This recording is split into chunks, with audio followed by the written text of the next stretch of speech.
ग्वालियर से घरेलू हिंसा की एक ऐसी वारदात सामने आई है जिसने इंसानियत को झकझोर कर रख दिया है। जिस शख्स के कंधों पर कानून की रक्षा की जिम्मेदारी है, उसी पर अपनी पत्नी के साथ हैवानियत की सारी हदें पार करने का आरोप लगा है। 13वीं बटालियन में पदस्थ एसएएफ आरक्षक राजेंद्र परिहार पर आरोप है कि उसने चरित्र पर शक के चलते अपनी पत्नी पूजा परिहार को न सिर्फ बंधक बनाया, बल्कि उसे ऐसी यातनाएं दी जिसे सुनकर किसी की भी रूह कांप जाएगी। बताया जा रहा है कि आरोपी लंबे समय से पत्नी के चरित्र पर संदेह करता था। इसी बात को लेकर दोनों के बीच अक्सर विवाद होता था। घटना वाली रात भी खाना खाने के बाद पूजा घर के बाहर टहलने गई थी। वापस लौटने पर पति ने उससे सवाल जवाब शुरू किए। देखते ही देखते बहस इतनी बढ़ गई कि आरोपी ने अपना आपा खो दिया। आरोप है कि उसने पहले पत्नी के साथ बेरहमी से मारपीट की, फिर उसके हाथ पैर बांध दिए। इतना ही नहीं, उसे जमीन पर पटक पटक कर पीटा गया। लेकिन क्रूरता यही नहीं रुकी। पीड़िता का आरोप है कि आरोपी ने गर्म प्रेस से उसके शरीर को 7 अलग अलग जगहों पर दाग दिया, जिससे वो बुरी तरह झुलस गई। महिला की दर्दनाक चीखें सुनकर आसपास के लोग मौके पर पहुंचे और उसे आरोपी के चंगुल से मुक्त कराया। इसके बाद मायके पक्ष को सूचना दी गई और गंभीर हालत में महिला को अस्पताल में भर्ती कराया गया, जहां उसका इलाज जारी है। घटना के बाद सामने आए वीडियो में पीड़िता के शरीर पर जख्म साफ दिखाई दे रहे हैं। उसकी हालत बेहद गंभीर नजर आ रही है।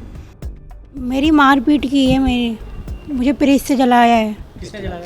पति ने मेरे ने। कब शादी हुई आपकी? मेरी शादी है 15-16 साल हो गई। क्या करता पति आपका? जॉब में, पुलिस में। तो क्यों मारपीट करते हो? वो शक रखते हैं, मतलब छोटी छोटी बातों पे मारा पीटी करती है वो। विवाद क्यों हुआ था इस बार आपका? नहीं, कोई विवाद नहीं हुआ था। मैं नीचे टहल रही ग्राउंड में, वहाँ से आगे सीधे मारने लगे थे। कब से मारपीट करते हो? वो शादी के 2 साल सही रखा है, उसके बाद मारा पीटी करते हैं। क्या चाहती हो आप? न्याय चाहिए मुझे, और कुछ नहीं चाहिए। इधर अस्पताल में प्राथमिक उपचार मिलने के बाद पीड़िता ने पुलिस थाने पहुंचकर अपनी आपबीती सुनाई।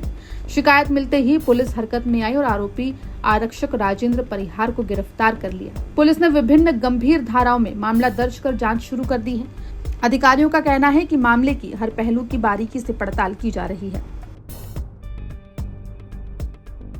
थाना माधवगंज का मामला है। इसमें जो फरियादी पूजा परिहार है, इसके द्वारा ये रिपोर्ट लिखाई गई कि उसका पति जो है 2nd बटालियन में कार्यरत है, कांस्टेबल के पद पर है। वो अपनी पत्नी पर शक करता है। इस पर से उसके साथ में उसका मारपीट की गई और गर्म प्रेस से उसको शरीर के विभिन्न जगह उसको जलाया गया। फिर उसकी पेट, पीठ, हाथों पर उसको फफोले हुए हैं। उस पर मेडिकल कराया गया है। धाराओं का इजाफा किया जा रहा है, मामला कार्रवाई की जा रही है। ये मामला सिर्फ घरेलू हिंसा का नहीं, बल्कि उस भरोसे के टूटने की कहानी भी है जो एक पत्नी अपने पति पर करती है। सवाल ये है कि जब कानून का रखवाला ही कानून तोड़ने के आरोपों में घिर जाए तो समाज क्या संदेश लेगा। फिलहाल पीड़िता अस्पताल में दर्द और जख्मों से लड़ रही है, जबकि आरोपी पुलिस की गिरफ्त में है। अब सभी की नजर इस बात पर है कि कानून इस मामले में कितनी तेजी और कितनी सख्ती से न्याय दिला पाता है। ग्वालियर से सर्वेश पुरोहित की रिपोर्ट, MP तक।